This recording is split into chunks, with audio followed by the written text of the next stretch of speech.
Hi students, welcome back.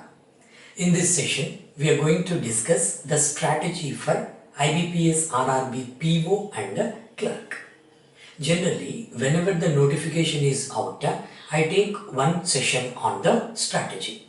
The length of the class generally that is 1.5 to 2 hours. Alright, where I generally discuss all the sections like English, reasoning, quant and general awareness. But this time onwards, what I'm going to do, instead of discussing all the sections in one session, I'm going to discuss each and every section separately. Today we are going to focus on reasoning. Reasoning for IBPS PO, that means RRB PO and clerical level for both prelims and mains. In the next session, I'm going to focus on quant. And in the third session, we will focus on English, general awareness and computers. For prelims English, then general awareness, computers for mains. So everything will be completed so that if I make it into parts, I can focus more on the subject and it would be useful for all types of students. All types in the sense, like generally I categorize students into three parts, three categories of course. Those three categories are, the first one is the beginners, right? Just listen very carefully students. Second category is the students who have been preparing for this type of exams for the last 1.5 to 2 years and not able to crack the examination, either prelims or mains. And the third type is those students, those who are coming very near to the success and narrowly missing the opportunity. This session is going to be helpful for all types of students immensely. Alright, then how to go about it? See students, actually every time I'll tell you the same thing. You have to begin in the right direction.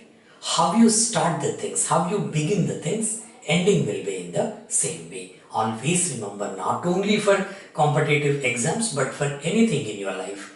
When the beginning is good, automatically ending will be in the same way. Then what is the right beginning students? Of course, you have to start your preparation with confidence. Every time I tell you one thing, what type of confidence you should have? Utmost confidence. You must say that out of the notified vacancies, one vacancy is mine. You start with that one. Alright, now coming to the first step from where I have to start. Remember students, for this type of exams, first of all you should try to get the expectation of the examiner. This is very important.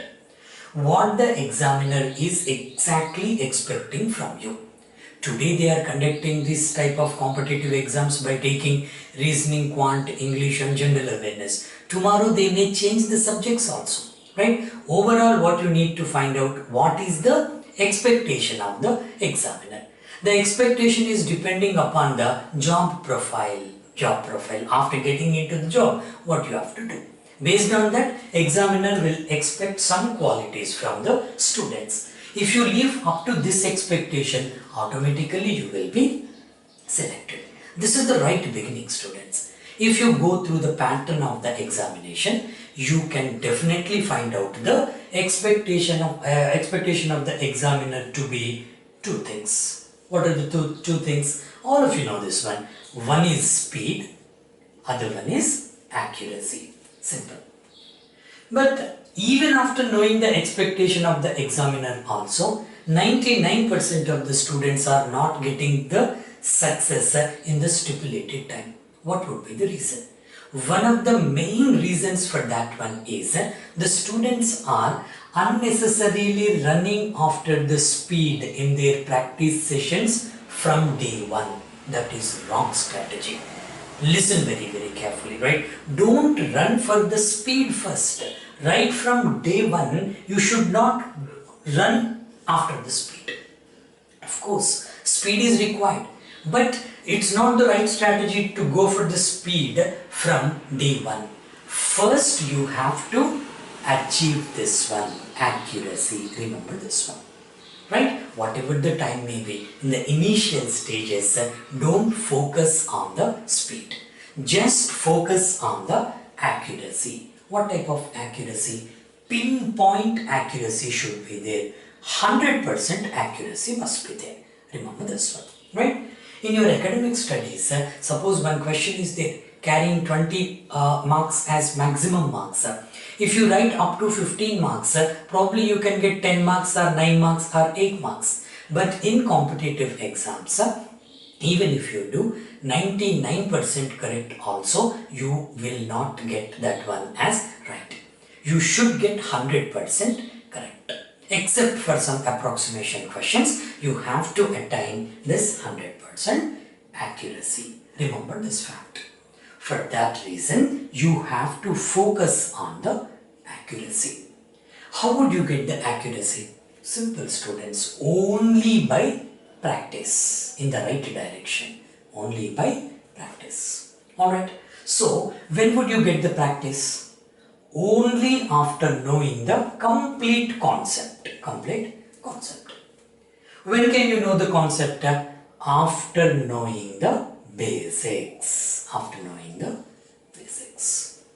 So remember, students, your preparation must start from this end.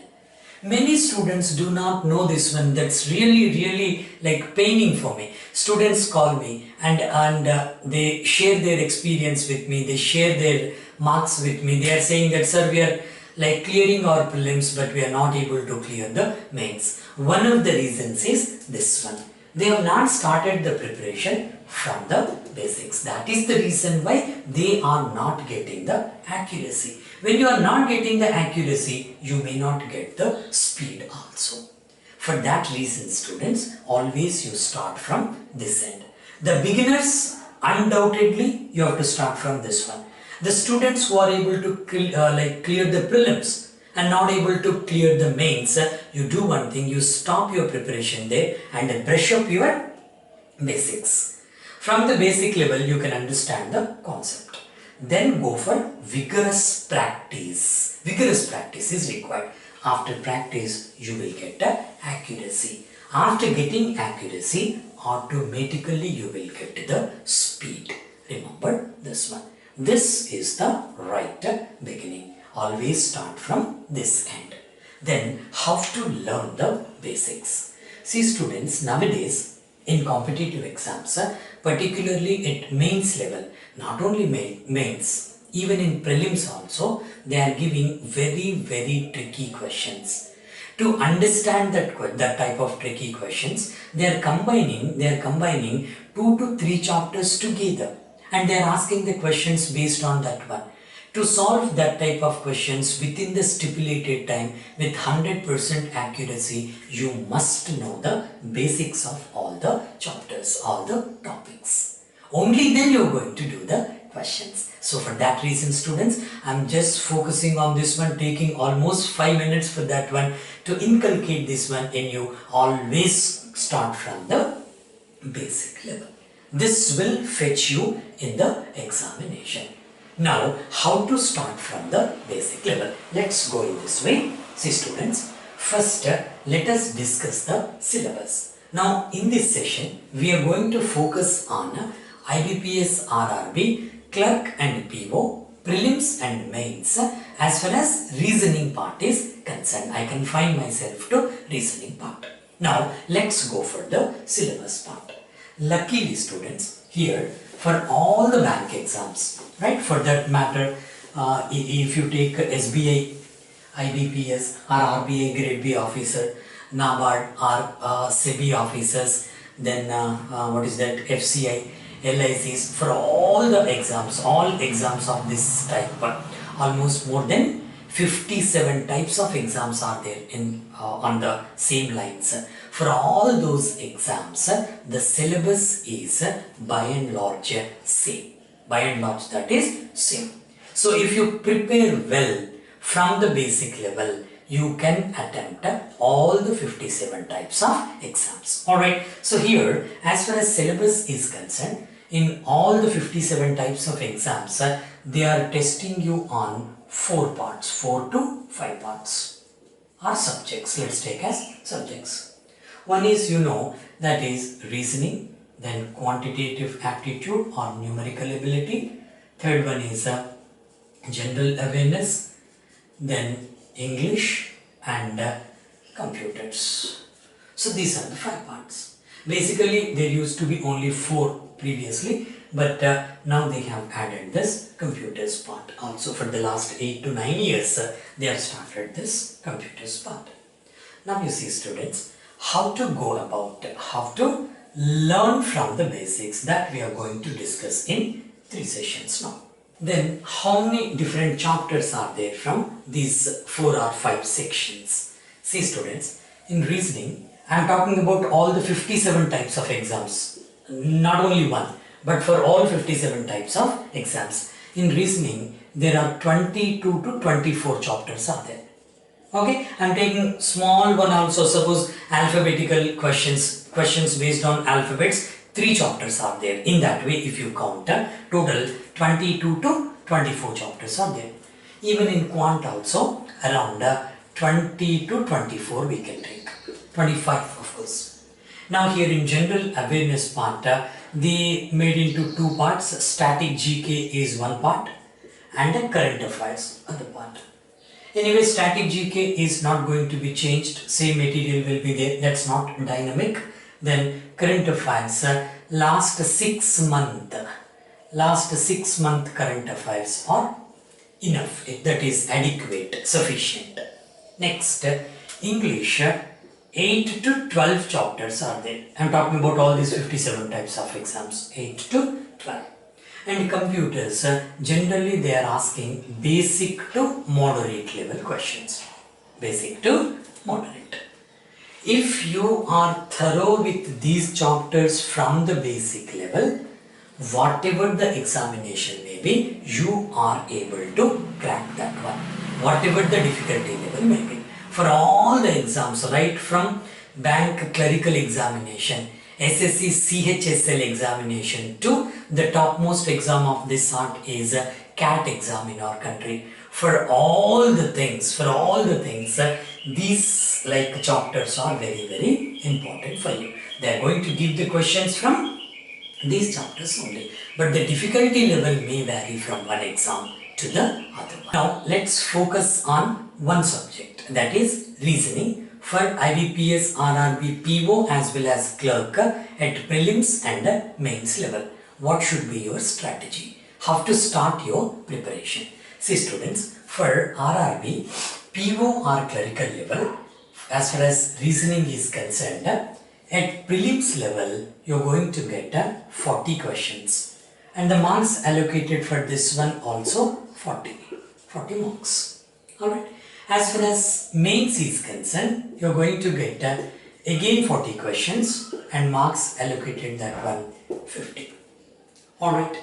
And the timing for this one is a composite timing only. Composite timing means at preliminary level they give reasoning and quant or numerical ability, 40 and 40, 80 questions, 80 marks, and you have to do that one in 45 minutes. That is composite time. You can utilize the time as per your convenience. Even in mains also composite time is there. Alright, so reasonably you can fix some time and go for the questions. And one more thing students, some questions you need to leave in the examination, which is to be left out also very, very important for you. Generally in the like examination attempting strategies will be there. In that one I am going to cover that one. Which question is to be attempted, which question should be left out. Even that's also very, very important. Let's focus on that one later.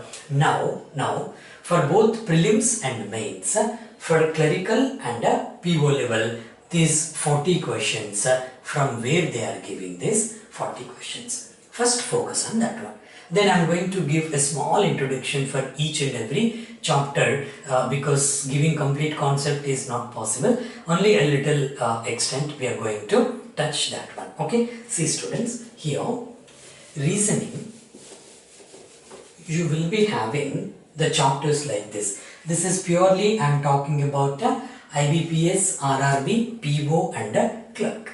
See students, we can categorize reasoning basically into 2 parts, that is verbal reasoning and non-verbal reasoning. But in bank exams, nowadays they are not giving non-verbal reasoning questions. Previously they used to give non-verbal reasoning, but now they are not giving, so forget about this one. Verbal means with the help of words. Non-verbal means with the help of figures or pictures. That is called non-verbal. Anyway, that type of questions are not there. Now in verbal reasoning also, we can categorize this verbal reasoning into two parts, students. Categorize this one into two parts. Those two parts are reasoning based on rules, one part, and the next one is critical reasoning or analytical part, or in the notifications they give this one as a high level reasoning. High level reasoning means even here also we have some topics come under high level, so forget about this one. Let's take this one as a purely critical and analytical part. Now, what are the chapters come under this reasoning based on rules? First we discuss this, then we will go for critical and analytical part. Now see students, reasoning based on rules means some specific or particular rules will be there, and you have to apply those rules to solve the questions. Alright, so here again reasoning based on rules, as far as their difficulty level is concerned, I have divided that one into two parts, 6 and 6. So let's take in this way. First chapter we may take this one as a puzzle test. Puzzle. Okay. Then second one is seating arrangement. Most important chapters, these two, for prelims as well as mains. Then the third one is Syllogism. Syllogism. Okay. Then the fourth one is input and output. Okay. Then fifth one is data sufficiency. Then sixth one is decision making. These are the 6 chapters which come under reasoning based on rules. Alright, and apart from these 6, another chapter is there, that is, let's take this one as the 7th one, that is relations, blood relations. Okay, next one is questions based on directions. Next one is sequence and ranking questions. In some books they give this one as order and ranking. Let's take it as sequence and ranking. Next one is coding and decoding. Next one is coded inequalities.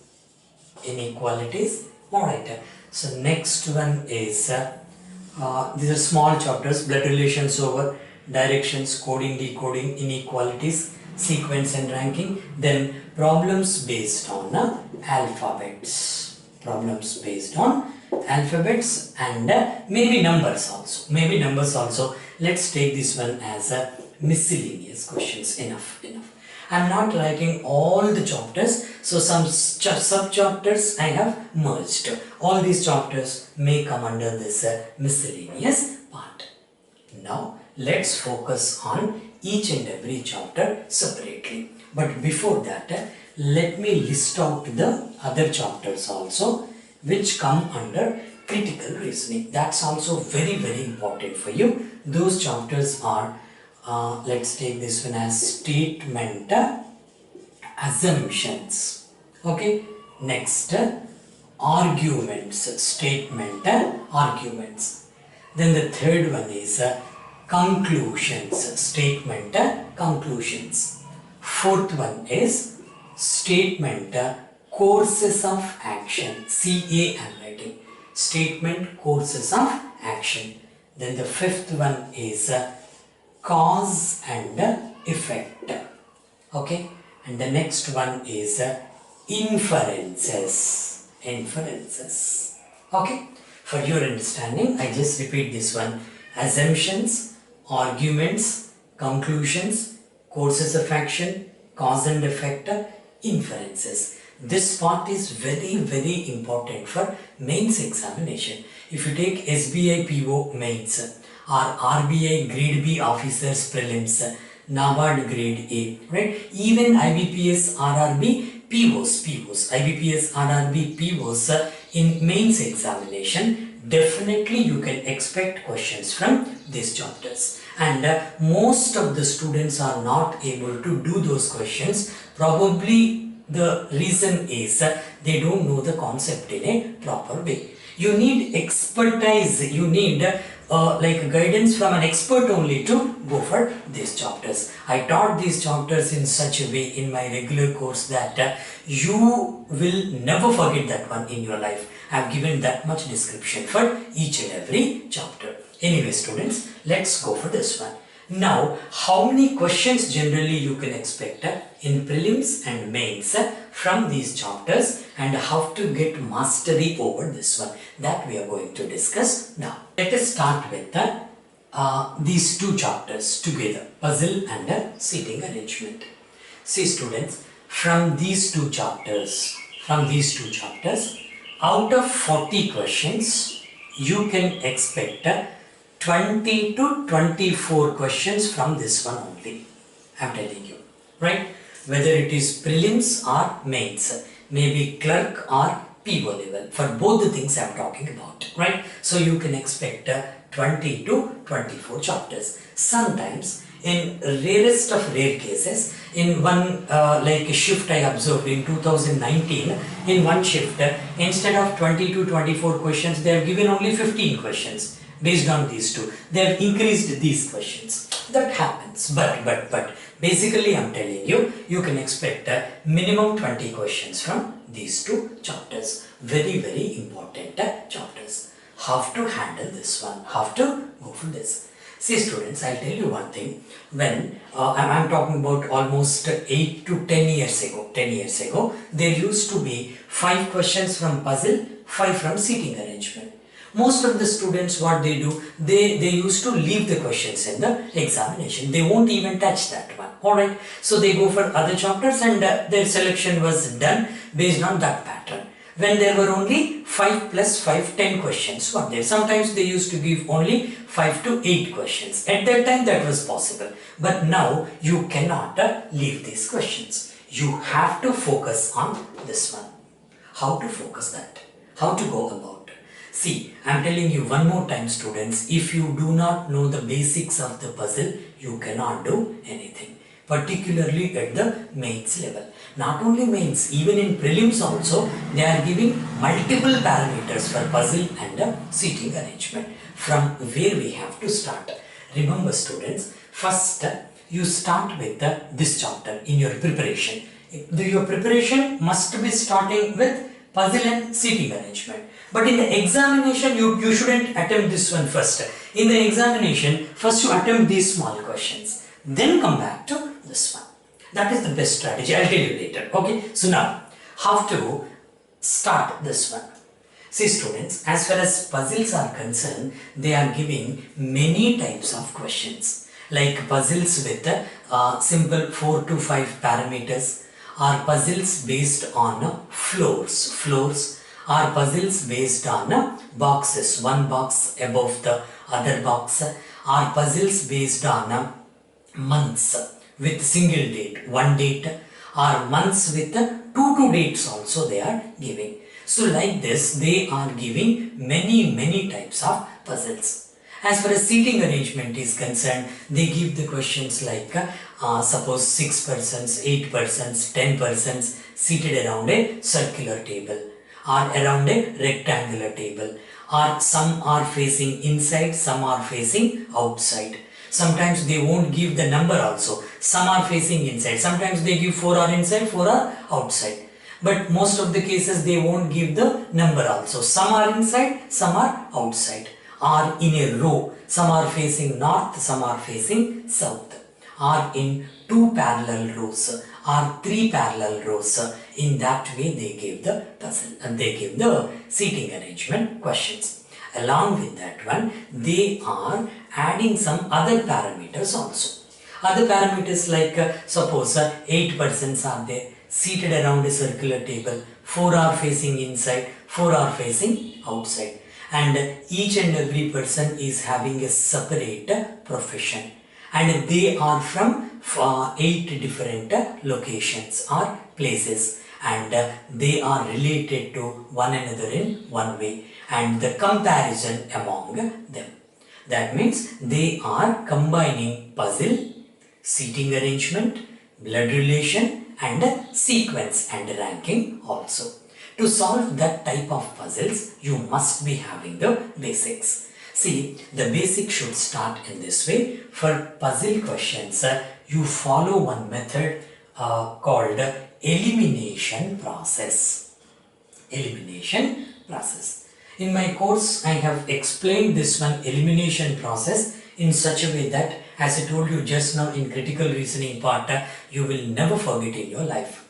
Moreover, you can solve any puzzle, whatever it may be, with 200% accuracy. Alright, so elimination process means first you need to find out how many columns I can solve this question.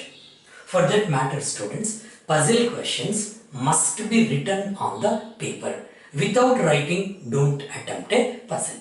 Alright, at least 50 to 60% you have to write down on the paper. You need to analyze the data in that way. First of all, how many columns are required to solve the puzzle?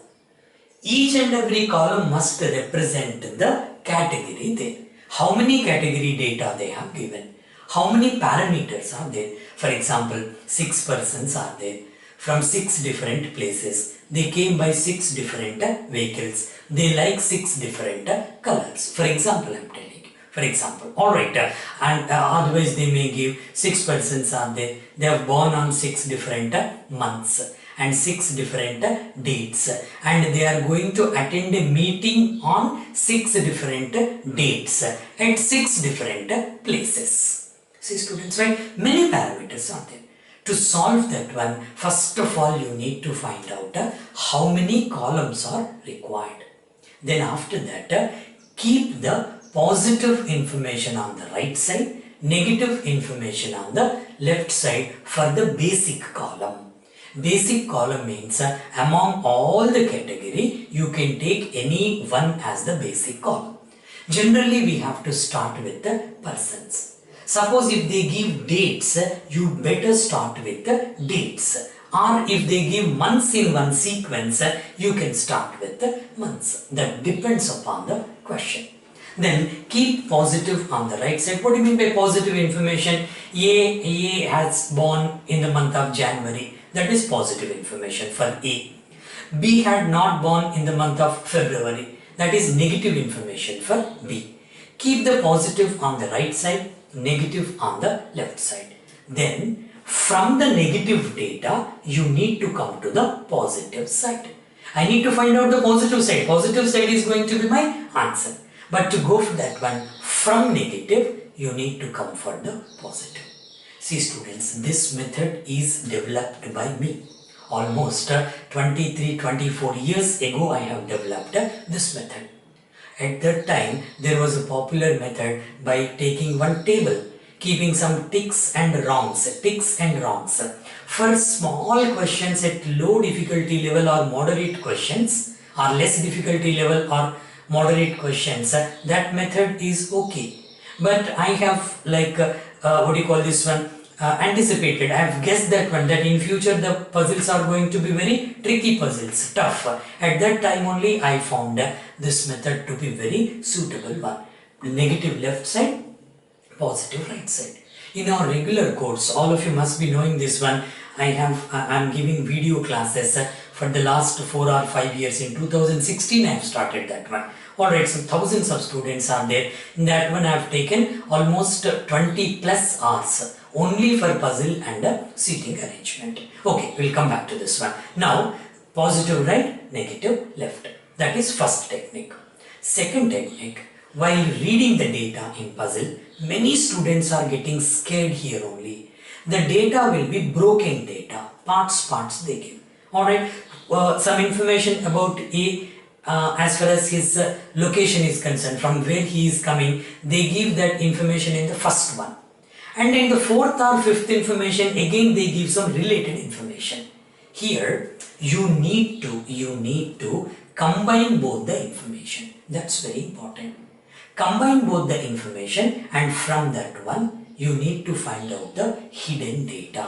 You need to find out the hidden data. That is called linking one information with the other. That is very, very important. That is the second technique. Now we got the idea, right? While reading the data only, because many students are getting scared here by seeing the length of the question.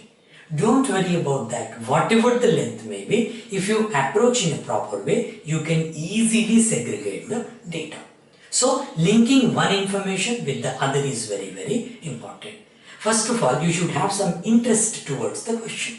You should have that much, determination that yes, I am going to solve this puzzle.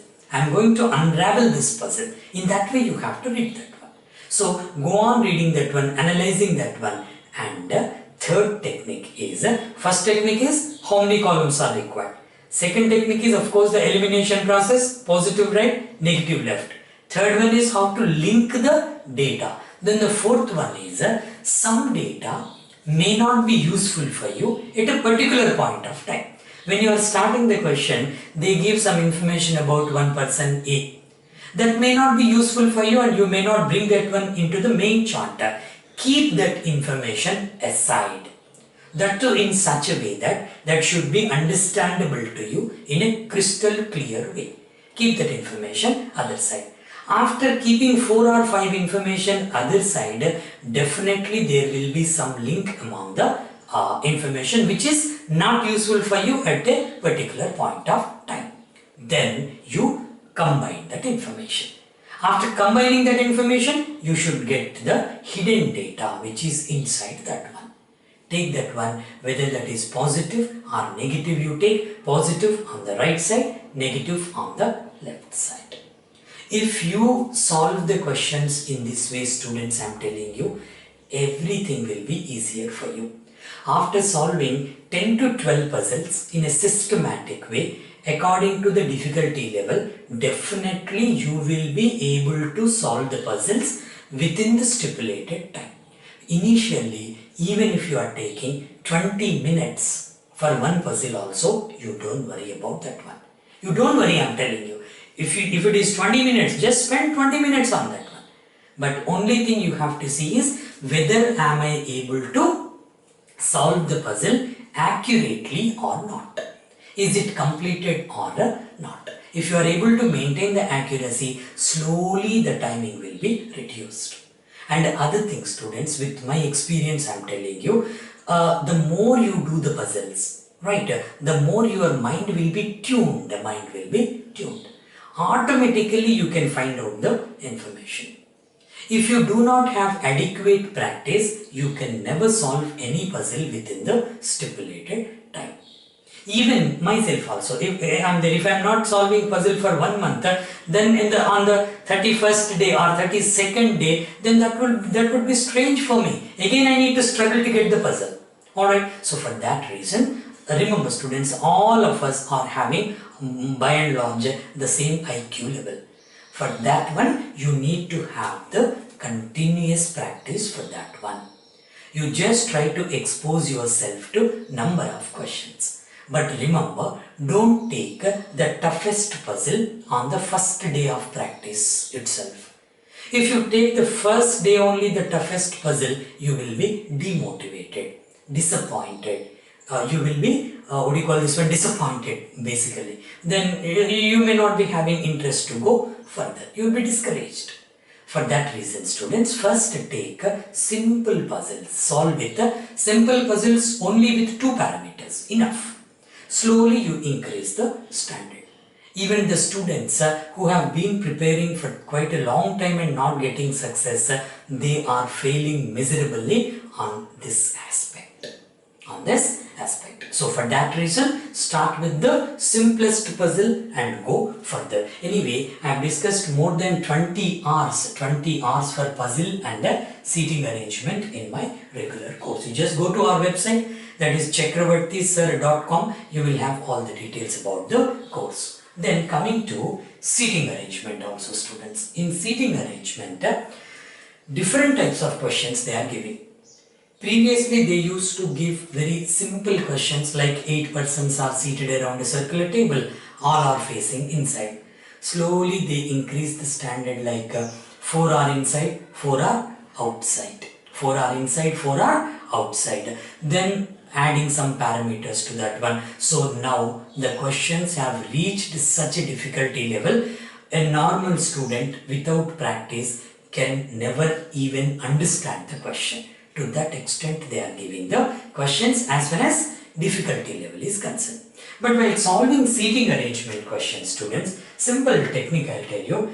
If that is given a circular table or square or a rectangle, remember, if they give the number of persons even in number, right, just consult lines. Odd number, go for the circle. I am talking about the circle. Suppose 8 persons are there seated around a circular table. Don't take any circle, take in this way, 8. I have given in my basic classes, right? And very important thing is that the sides is important. For example, I'll tell you what is right side, what is left side, I'll tell you. That's most important, and many students are getting stuck here only. For example, they have given in this way, 8 persons are there seated around a square table. 4 are facing inside. The persons who are sitting on the corners are facing inside. Okay, and middle persons are facing outside, for example, if it is given in this way. The first and foremost thing is the sides. What do you mean by side? For example, this person, this is right side. Okay, and this is left side. If you take this person, this is right, this is left. If you take this person, right, left. If you take this person, right and left, right? If you take this person, this is the left side, this is right side. If you take this person, right and left, right? If you take this person, right and left. If you take this person, right and left, and so on. If you know these directions first of all, only then you are able to solve this type of questions. Then again, they are attaching this one with the puzzle, relations and ranking problems, that is comparison. So if you are perfect with this one, puzzle and these two chapters, you can easily crack the questions. Nowadays, they are giving many types of questions in seating arrangement apart from this conventional one. Okay, they may give linear questions. Like linear questions, they may give some are facing north, some are facing south. In only one row they may give, right? For all these people, this is right side, this is left. For these people, this is left side, this is right side. Accordingly, you have to go for it. And they may give two rows, right? In these two rows also, they give the connection between these two, as far as the parameters are concerned. And after giving two rows, 8 persons or 10 persons, they give 5 here, 5 here. They give their professions also, right? They give their date of birth also, or they may link this question with the relations also. Whatever the question may be, whatever it may be, only thing what you need to do, you need to learn the basics properly. Last time I have seen one question. They have given a fantastic question in seating arrangement. I have discussed that question even on YouTube also, not even in my course. In our course, I have given many questions. All the difficulty levels are covered. For YouTube students also, I have given that question. You just search that one in seating arrangement part. 8 persons are there. They have given 8 persons. Okay. Out of these 8 persons, 4 are facing inside, 4 are facing outside. Then they have given the relationship also. They have given the relationship like this 8 persons they have given in this way. We have to take in this way 8. Okay.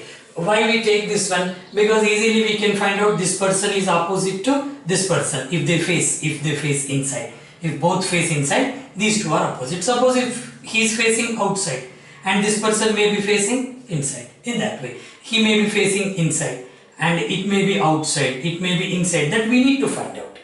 And apart from this, they have given the professions also. Alright, so in professions, if they give professions and other parameters, what you need to do, you need to take this one as the main chart.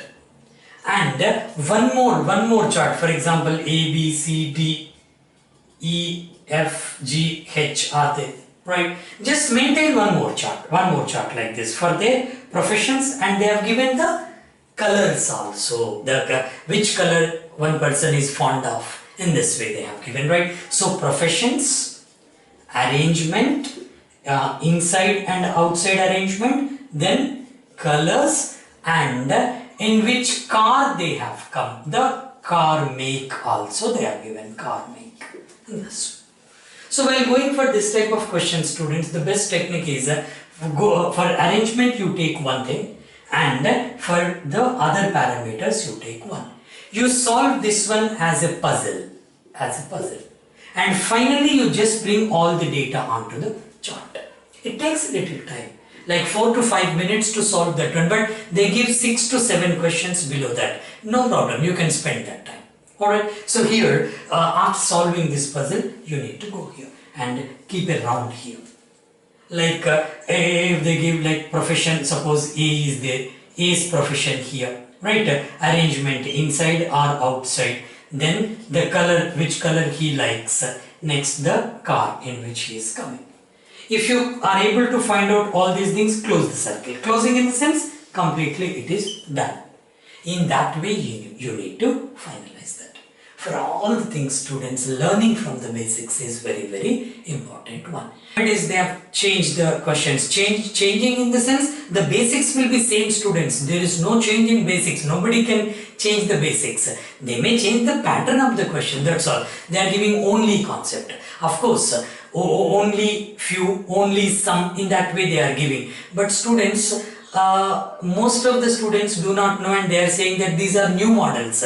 These are not new models. This only concept had been given 12-13 years ago.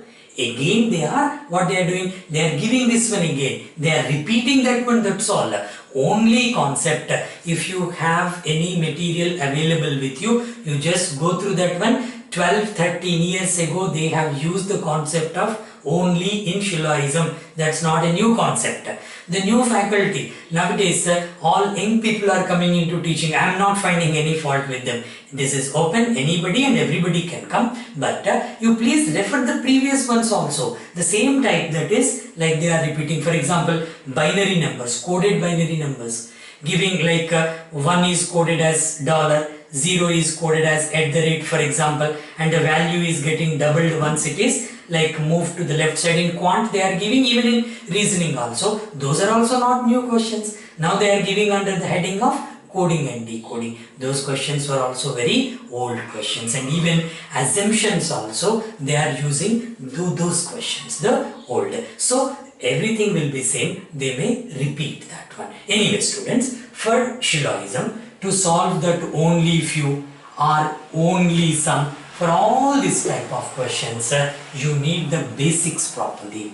I have taught almost 11 to 12 hours for Shilloism in my regular course. So basically in Shilloism, students, you have to start from this end. My suggestion is go by Venn diagrams method only, because every answer is there in that one. I have developed one method by me only. Of course, if I apply for patents, patents are my patents only. So the method is always start with the basic diagram.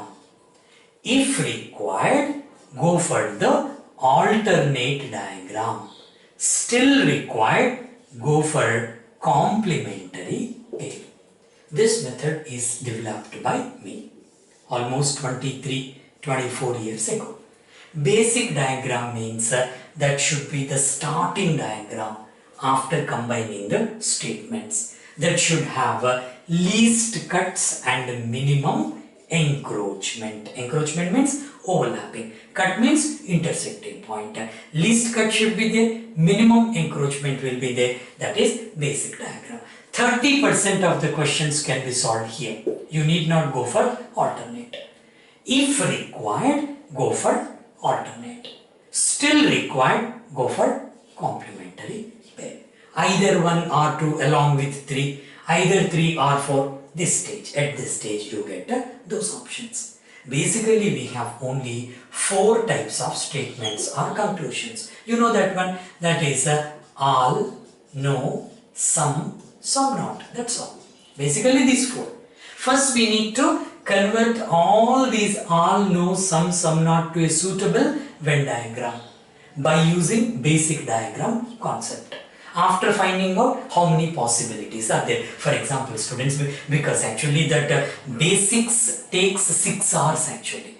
Basic concept takes 6 hours to explain. If you listen to those 6 hours properly, without like deviating the concentration, you take it for granted that any question based on Shilloism can be done very easily. It will become a peanut for you, I'm telling you. Alright, so basically how you need to go for, suppose, just for example I'm telling you students, if any beginner is there, you may not understand this one, just for your understanding. So here, suppose all A's are B's. All A's are B's. Now, how many possible diagrams for all A's are B's? Most of us do not know. We know all A's are B's means this one only, all A's are B's. But remember students, as far as logic is concerned, all A's are B's means of course this is, even this is also right for all A's are B's. That means to prove all A's are B's, which is equivalent diagram, means I can prove all A's are B's from this one. The same diagram may be meaningful. You can prove any other statement or conclusion also from this one. It doesn't matter for me. But am I able to prove all A's are B's from this one or not is important for us. So clearly you can prove all A's are B's from this one. This may be meaning for 100 other things also. It doesn't matter for me. Even this also. All A's are B's. Yes. Every A is inside B only. No A is outside B. Even this is also possible for all A's are B's. These two are known as possible diagrams. Then what is the basic diagram means? This is the basic diagram and this is the alternate diagram. Always you have to start with the basic. If required, go for alternate diagram. That's the reason why in our high school level they have not shown us this diagram, because you would be confused at that age. You were not able to understand that one at that age, right? So now it is required for you. All A's are B's means 2 diagrams, this one as well as this one. Alright, this is called basic diagram, this is called alternate diagram. Always start with basic only. If required, go for the alternate diagram. I have given this concept in such a way our students say that, sir, after attending Shilloism classes in our course, we need not practice, directly I can go for the examination. This feedback I got from our students. Okay, anyway students, this is for and by the way, from this one, what can I prove from this one means, I can prove all A's are B's, then some B's are not A's also, this part, some B's are not A's. I can even prove some A's are B's also from this one, If the diagram is A is subset, B is superset, even I can prove some A's are B's also. How some A's are B's? If you take some part of A, that's part of B. For that matter, some A's plus some A's plus some A's will give me all A's. When all A's are B's is true, some part of that one must be true. I can even prove some B's are A's from this one. How some B's are A's is possible here? Simple students. Now this part you take, this part. This is A. Now this is A. Before A, where was that one? Part of B only. Right? Now some part of B, this round inside subset. Some part of B is part of A. I can prove even some B's are A's from this one.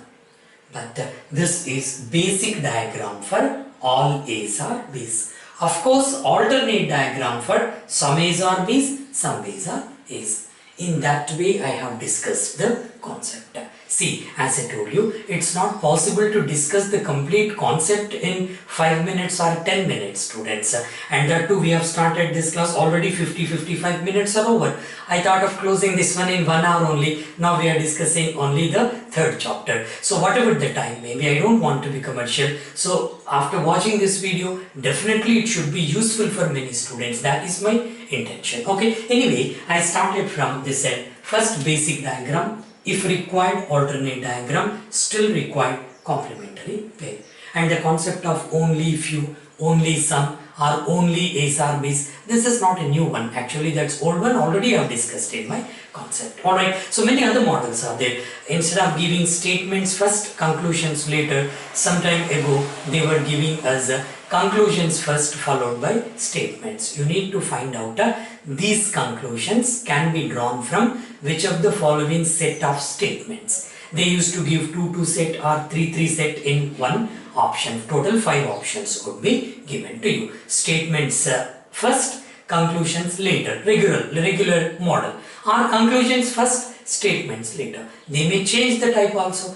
Whatever it may be. If the fundamental is clear, the basics are clear, you can do anything, whatever it may be. But by the way, before going further, students, just answer one question here. Simple question I'll give you. How to draw the suitable diagram for only A's or B's? How to draw? What is the meaning of only A's or B's? The very meaning is that only A's or B's. That means whatever is there inside B must be consisting of A only.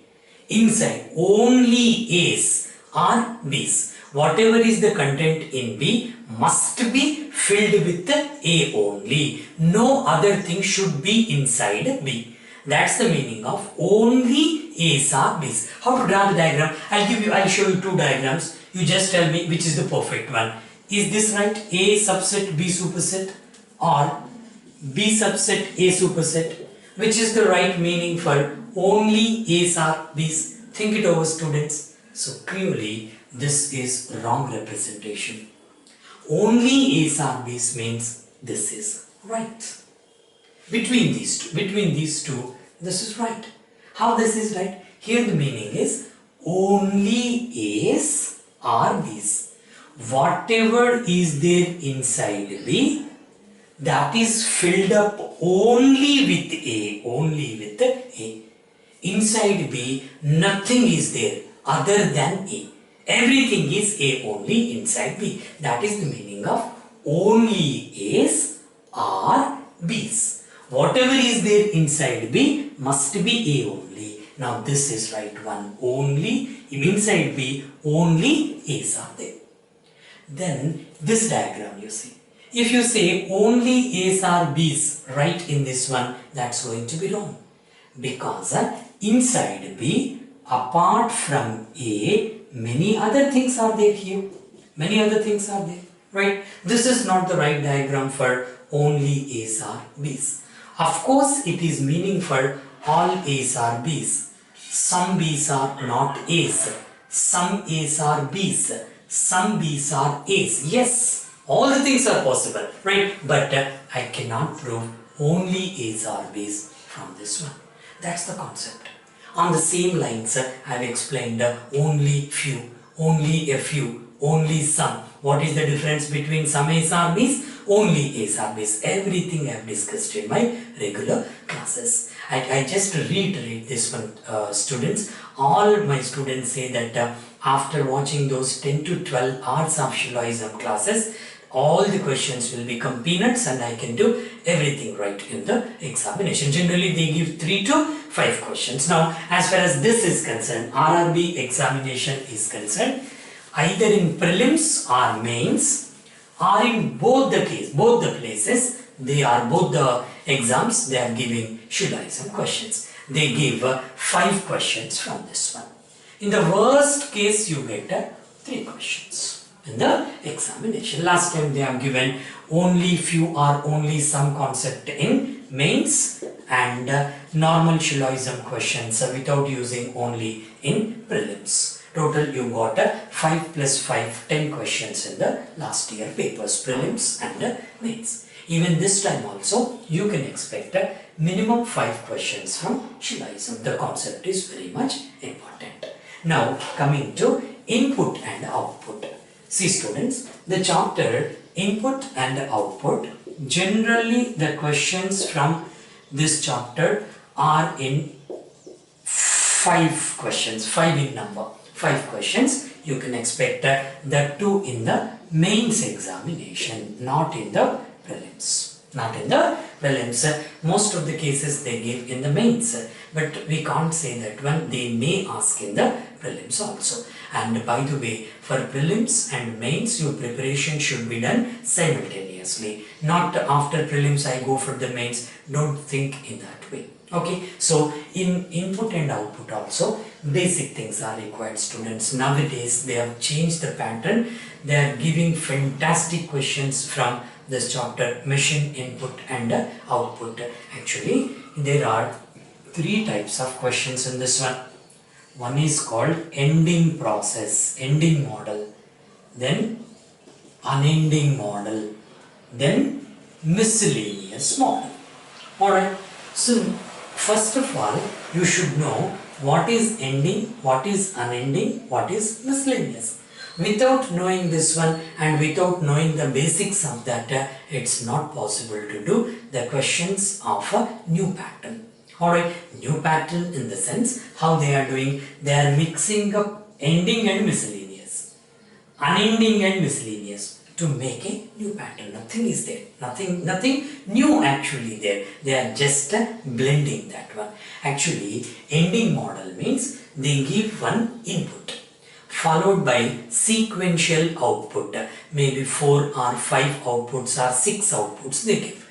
At the end, clearly they mention that 6th step is the last step. That should be considered as ending process. Alright, and sometimes they won't give anything.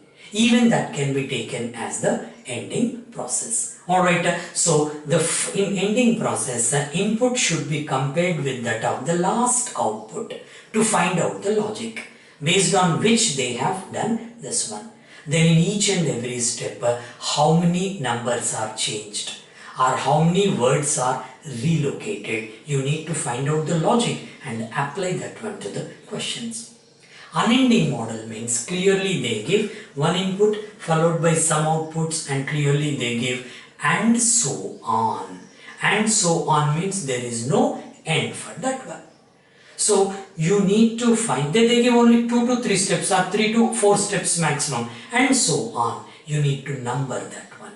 On the paper you have to write. You need to number it and find out the logic. Miscellaneous model means they are mixing up ending and miscellaneous model. Miscellaneous in the sense they may give some numbers. Input is connected with the first output, first with second, second with third. Our input is directly connected with the third output. We don't know that one. They may change that one with mathematical operations. Suppose some numbers are there, squares they give, cubes they give, and internally they change. Many models are there. So it's very difficult in 10 to 15 minutes, but remember one thing, students, without learning, without practicing ending and unending model, it is not possible to go for miscellaneous model. Take it for granted. Take it for granted, and some places I should not comment on that one because at this age, after having this much expertise and experience, I should not comment on any other things, but most of the students are not even knowing this one. That is paining me. Not even knowing the basics of puzzle, basics of Syllogism, basics of this one. Without knowing this one, how can you do the more like latest pattern questions? Alright, some people say that's our teacher's latest pattern. Yes, latest pattern you have to learn, but when? After knowing the basics only, you should go for the latest pattern.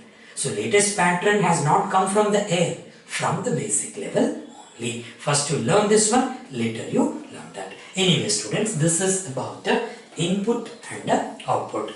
The next one is data sufficiency. One of the most important chapters in reasoning for high level exams are data sufficiency. even in IBPS PO or clerk, they may give the questions in mains level. Generally they are giving. You cannot avoid the prelims. Even in prelims you may expect, but till now they have not given in prelims as far as I have seen. Probably something is missed out, I don't know, but generally they give these questions in the mains part. Data sufficiency means first they ask one question. This question can be taken from any chapter, maybe blood relations, directions, sequence, coding, decoding, right?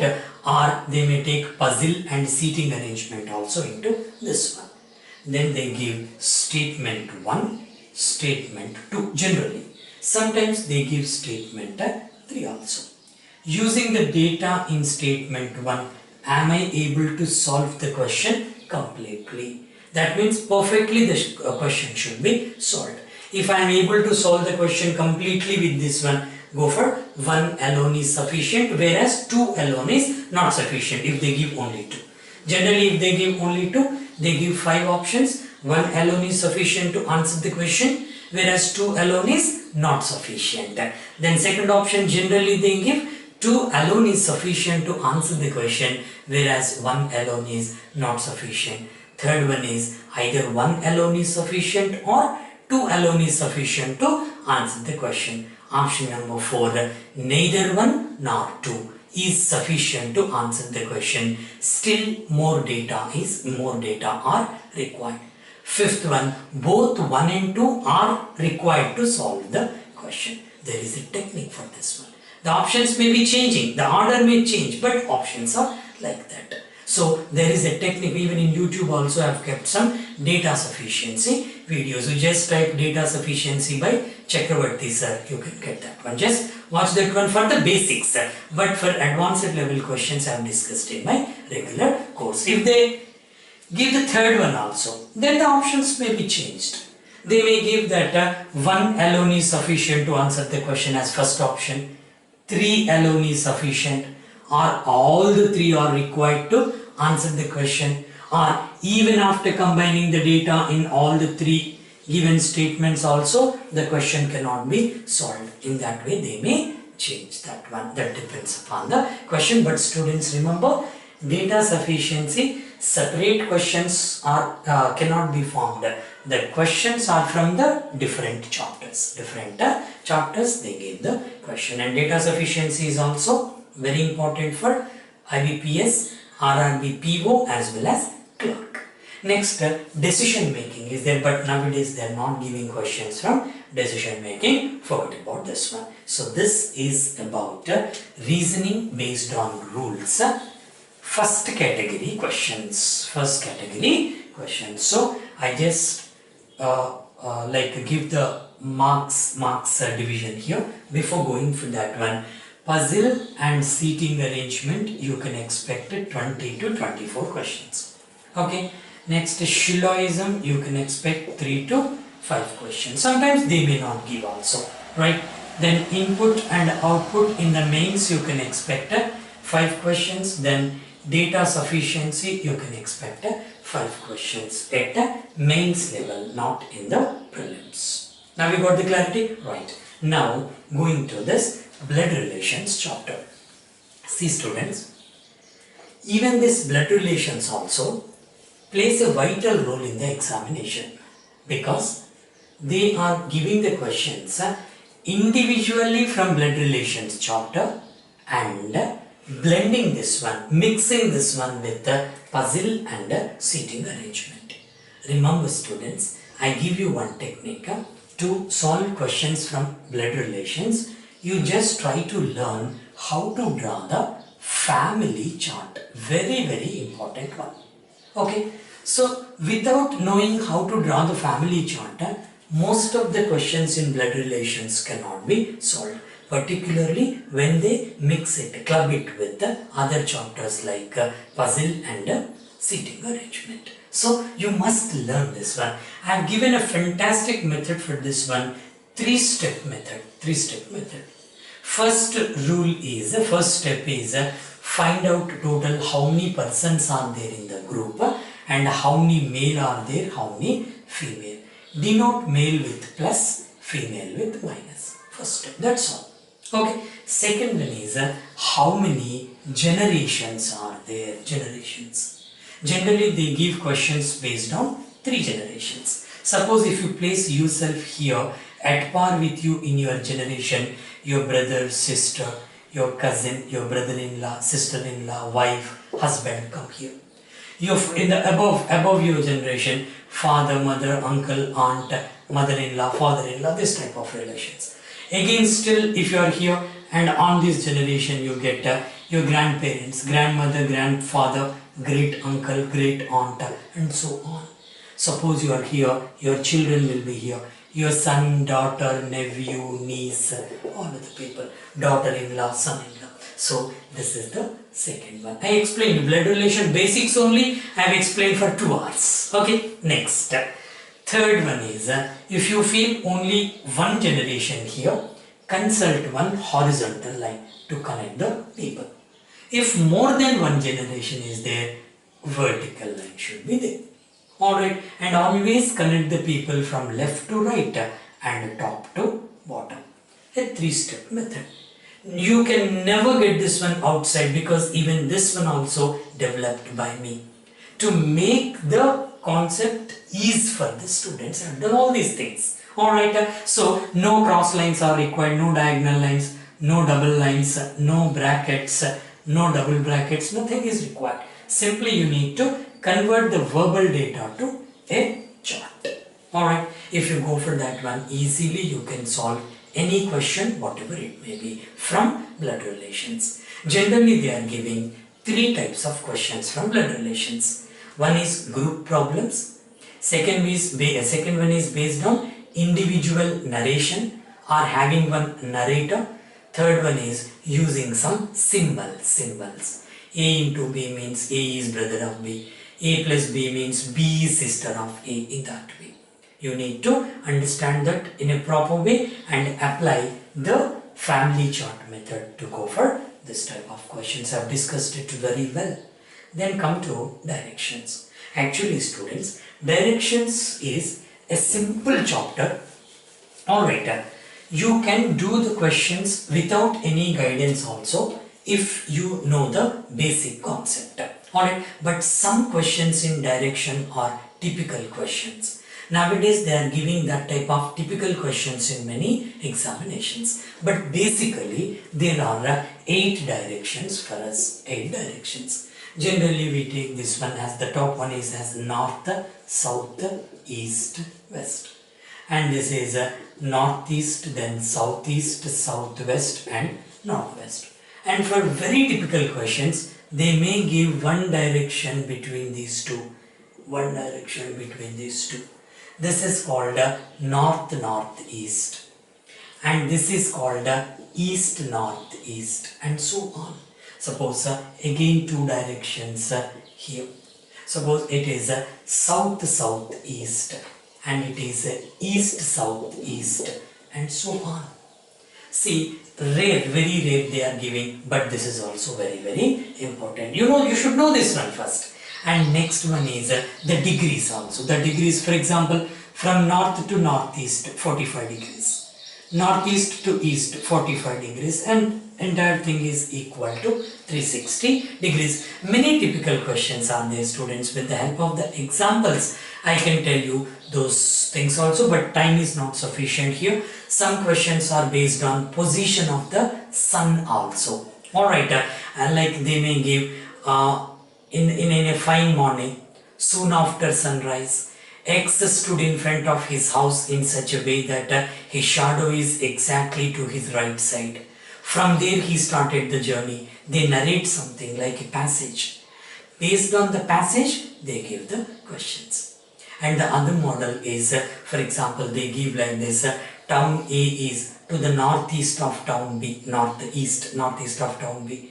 Town B is southeast of town C, which is on the west of something. So they give many tricky information in that one.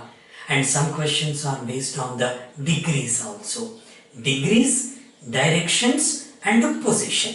Based on the 3, they are making one passage. You should answer the questions based on that passage. passage. So these questions seem to be simple but very, very important questions. Then coming to sequence and ranking. Even in the sequence questions also, students, the very basic level understanding is very much important for you. Suppose if they give A is taller than B, A is taller than B.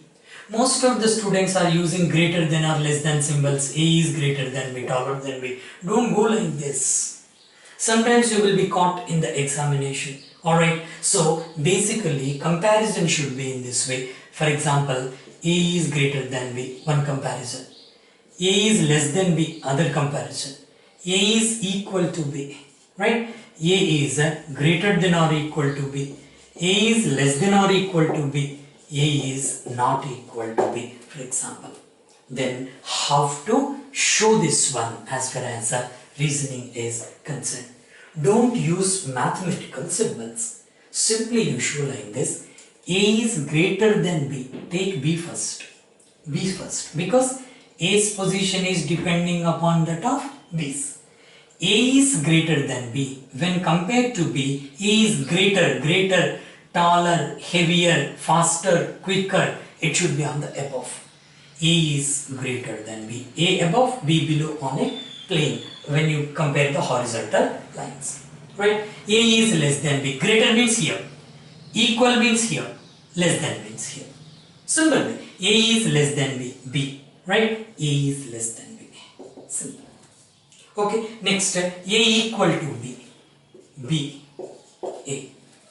A is greater than or equal to B. A is greater than or equal to B. A is less than or equal to B. A is equal or less than B. A is not equal to B. B is here.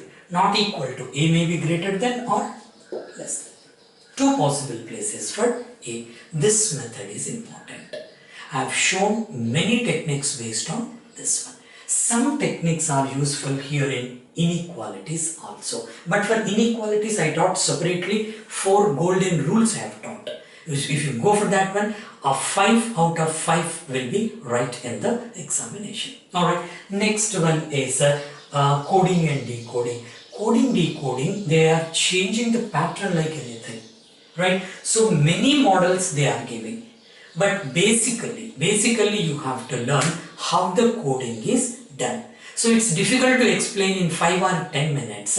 Almost 15 to 18 types of questions are there in that one, including the new pattern questions. The new pattern, they are giving 3 words together, coded as 3 symbols in a different way. Internal coding and external coding. How to do internal and external, finally have to compare. I discussed very well, but focus on this one. Then coming to this inequalities, just now I told you I have given total 4 golden rules for this coded inequalities. Alright, if you follow these 4 rules, any question and every question can be done. It's difficult to explain one rule here because to explain one rule, that is linked with the second, linked with the third. For that reason, in my regular classes I have given this one, inequalities. If possible, I'll post some free videos on blood relations and inequalities as well as coding and decoding also, for the benefit of all other students also, because on YouTube I have posted seating arrangement, then puzzle, then percentages, I think time and work, time and distance, this type of chapters I have given, not these chapters. Alright, then problems based on alphabets, many types are there in this one also, but small questions, small. But remember students, at preliminary level, you will definitely get questions from blood relations, directions, sequence, coding, decoding, inequalities and alphabet. They may miss, every time they are giving any 4 chapters, If they give blood relations, you can expect around 2 questions. Directions also around 2 questions. Sequence and ranking, 2 questions. Coding, decoding, 2 to 3 questions. Inequalities, 3 to... From coded inequalities, you can expect 3 to 5 questions. Alright, next, what's the next one I have written here? Coded inequalities and alphabet, right? So from alphabet and miscellaneous problems, you can expect 2 to 3 questions in prelims as well as mains. This is about reasoning based on rules. See students, in reasoning based on rules, basically I have taken 6 plus 6 total 12 chapters. Apart from this, but before going for critical reasoning section, focus on this very well students, because most of the questions are from this section only.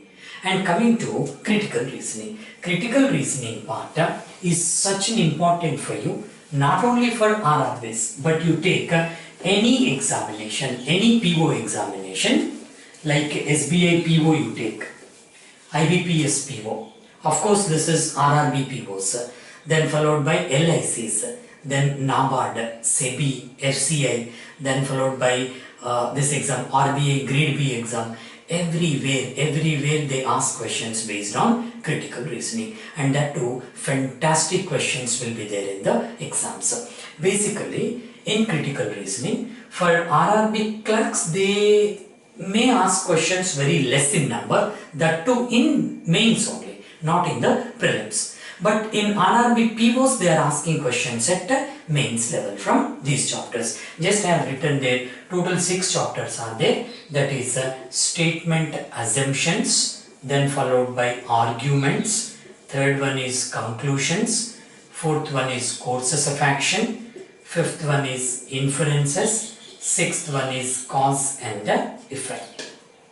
See students, here I just give some introduction, because these chapters are very much important for you, and most of the students are scared of these chapters. Most of the students do not know the complete concept of this one. For that matter, many faculty also, I shouldn't say that one, because in these 24 years I have seen lakhs of students, and I have come across hundreds of faculty, but very less faculty can teach this critical reasoning section. I have taught this one in such a way that, as I told you as the example of some other thing, in such a way that you will never forget in your life these topics. These topics are very much interesting also. Many students, since they do not know the concept, they feel that these chapters are difficult. In fact, these chapters are very easy chapters to go with, if you understand the concept properly. Alright, just I give small introduction, right, because for one chapter it takes 6 hours, minimum 6 hours to discuss. Okay, just I give in a nutshell briefly. See students, in assumptions you can expect, because they have given previously also 3 to 5 questions they are giving in RRB POs. Okay, assumptions generally they give like this: one statement will be given to you, followed by assumption 1 and assumption 2. Then followed by 5 options, 1, 2, 3, 4, 5. Generally, the options are like this. First option, go for option number 1 if you feel only assumption 1 is implicit in the statement, whereas 2 is not implicit. Option number 1. Option number 2, 1 does not implicit, 2 implicits. Then option number 3, either 1 is implicit or 2. Option number 4, both are not correct. Option number 5, both are right.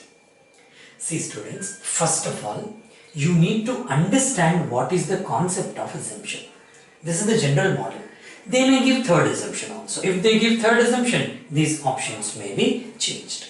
Even 2 assumptions are also there. These options may not be in this sequence. They may shuffle the numbers also, right? So whatever it may be, finally these are the options for 2 assumptions. If third one is there, options may change.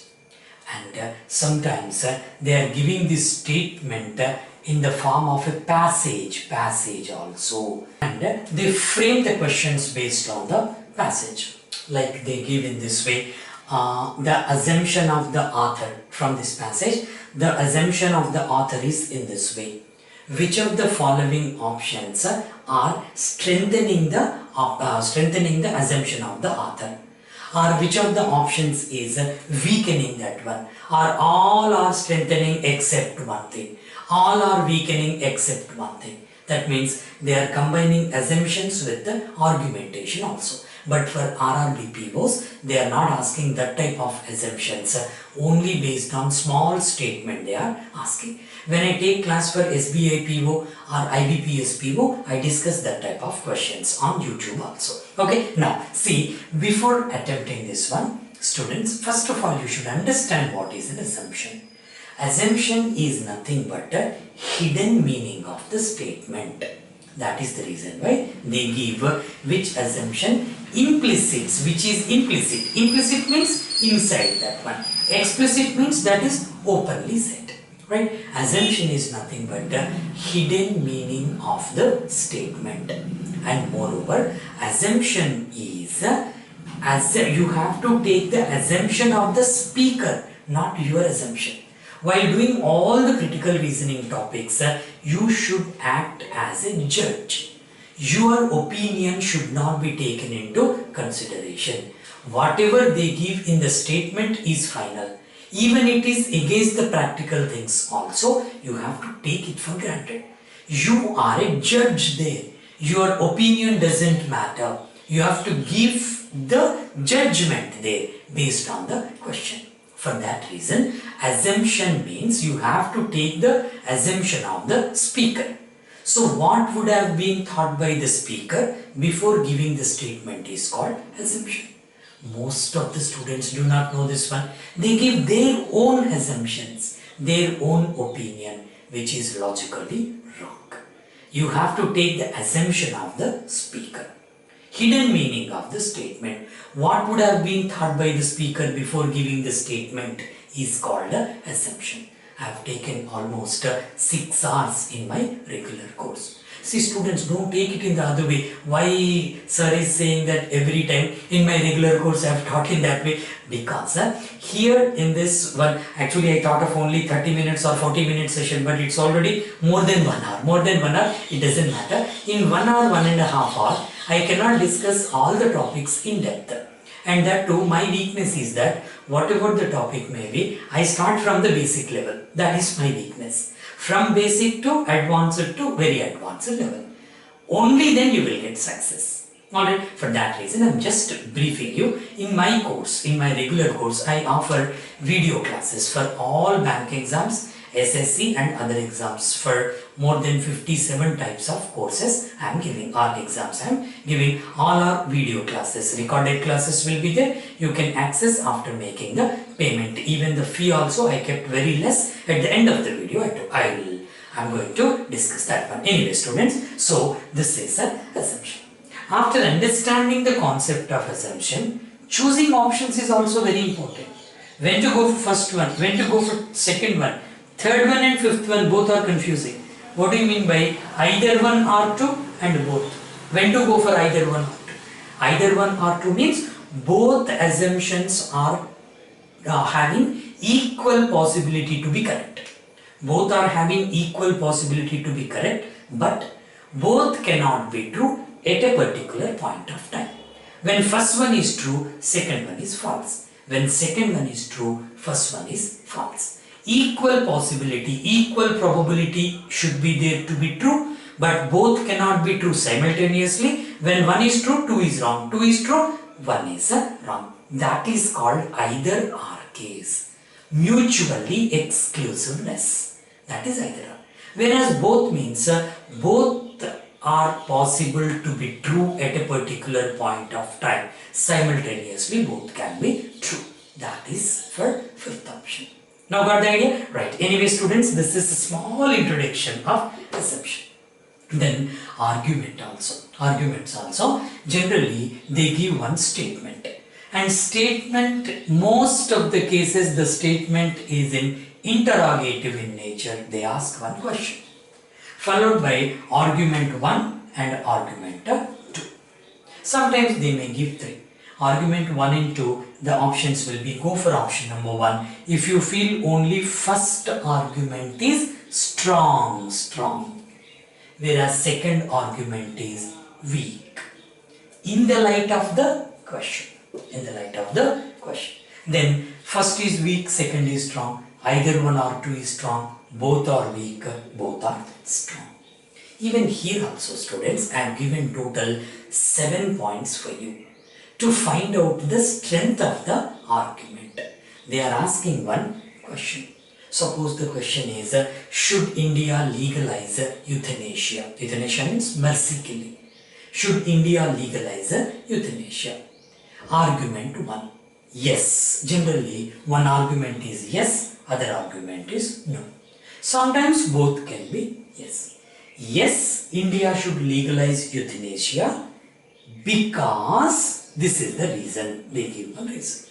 You need to find out whether the provided reason is sufficient to prove this argument as strong in the light of the question. That you need to find out. There are certain rules.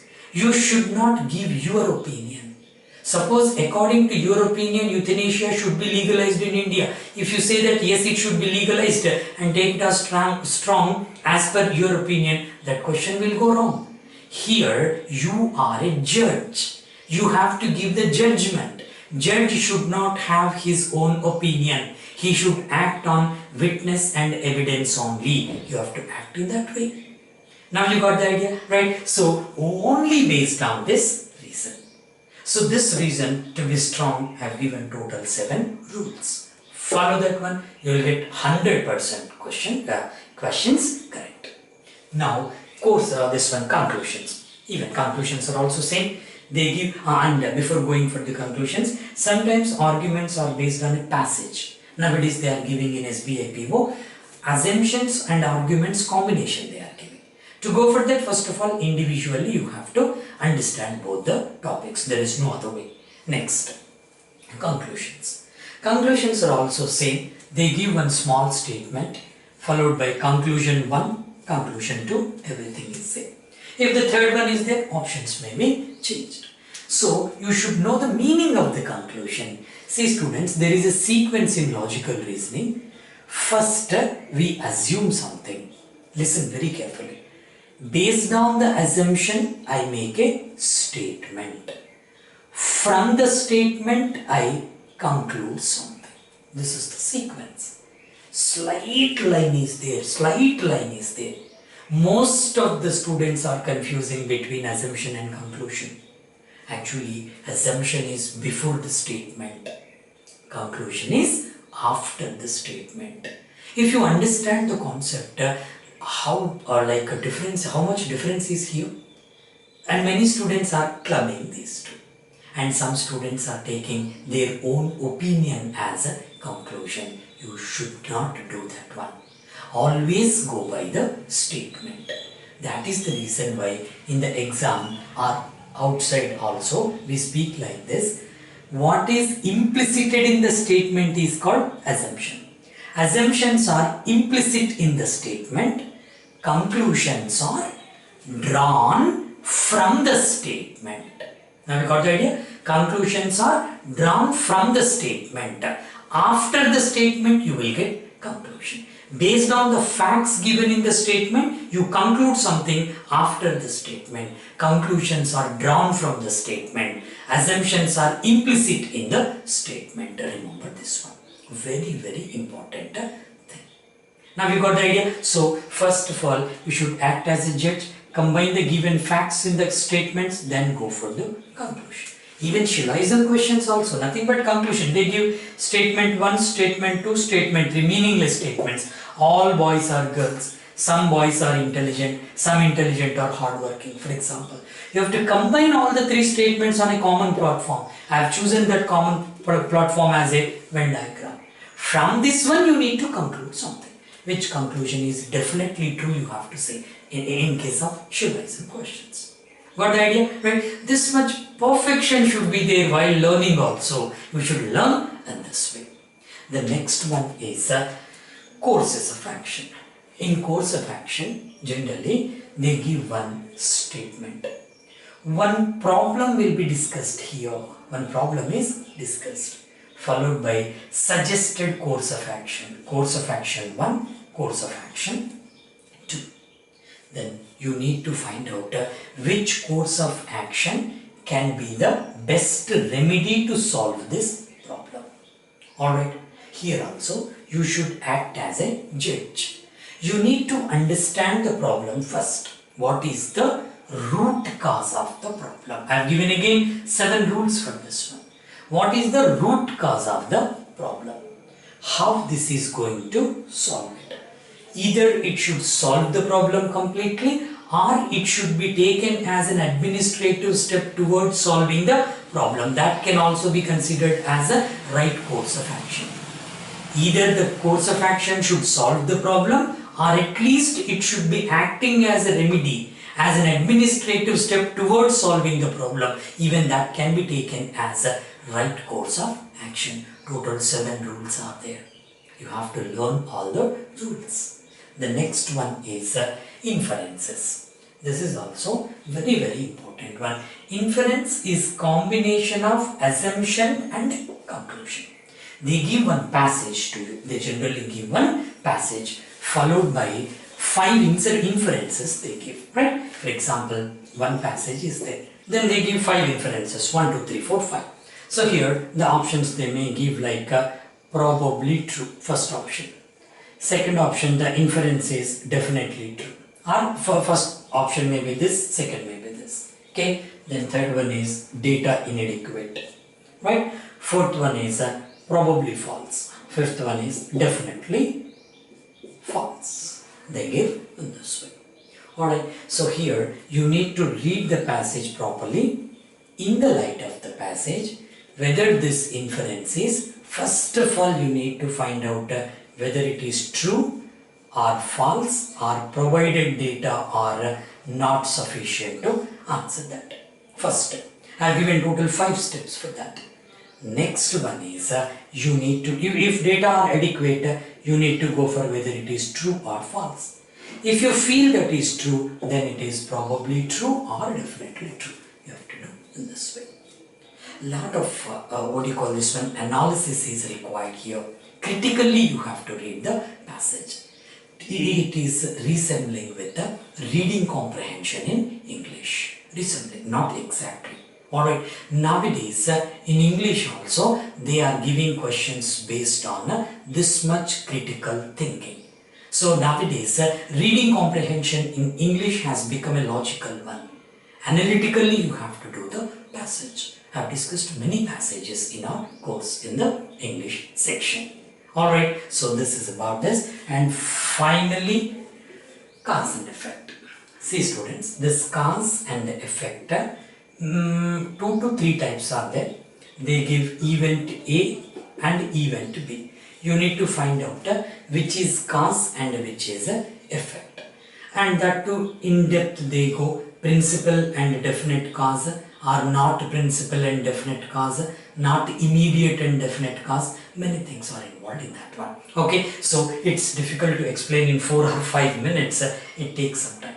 In our course, only assumptions I have discussed is more than 6 hours, argument 6 hours, conclusions I think 3 hours, courses of action 4 hours, inferences I have kept only 1 lesson. Because nowadays they are not asking many questions, but I am going to increase this one. I am going to increase this. It also needs minimum 5 hours, and this is 4 hours. This one. And every time what I do, students, every time I update the course. Almost I am trying to update that one, update the new videos once in a week. Sometimes it is not possible, then once in 2 weeks or twice in 3 weeks I am doing that one. Since notification is out and next notification we are expecting IBPS and this one also SBI notification, PO notification also. For that reason I am going to add many questions on puzzle, seating arrangement, Shilloism also some questions, input output also new models I am going to add, and most importantly this one data interpretation, data analysis and caselets, missing DA, they are asking in a different way. I am going to add many questions to the course. But my intention is that everybody should be benefited. Everybody should be benefited. See students, and this is about reasoning. I'll come back to that one. This is about reasoning. In the next session, I'm going to focus on quant.